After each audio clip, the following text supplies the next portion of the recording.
Ah oui, ils ont très bien. Donc, au vu, déjà, les 30 juin, spécial les 30 juin. Bon, on va au Tigala, au Ratet, parce que la Congo, c'est pour les Congolais. Donc, on attend, tu vas les Mbamboka, donc réveil patriotique et la Mouka. Mambo qui a suscité, Mambo Panza a suscité, Mambo Baguerre a suscité. Donc, dans un moment où il faut doter les mascottes avec l'archevêque supérieur. L'archevêque supérieur de Dokamba.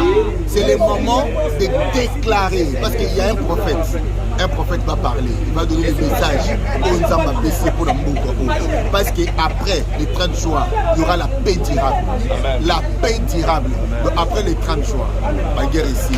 Bino, la rebelle, FCM MV3, la paix durable. Avec Jésus-Christ. Avec Jésus-Christ, la paix durable. Donc, les 30 juin, voilà. Le lot supérieur à l'exhibition comment l'église et s'investir dans Mboka peut aimer un plus. Tu invité le 30 juin pour comprendre la valeur d'une église. Et là, on a un résultat favorable. Donc, tu invité aux engatés, tous habitants des ensemble. Les arabes à préparation. Merci beaucoup. Le prophète Malik, voilà, le modérateur international, il est là. Et le porte-parole. Et le porte-parole privé des chefs.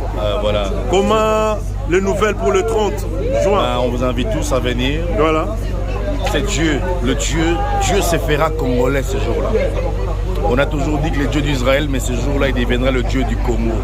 Il va apporter une paix vraiment durable, avec son prophète, l'archevêque supérieur, le docteur prophète Israël de Dokaba. Nous vous invitons, soyez nombreux. Nous vous aimons énormément. Plein succès à vous, paix dans vos demeures.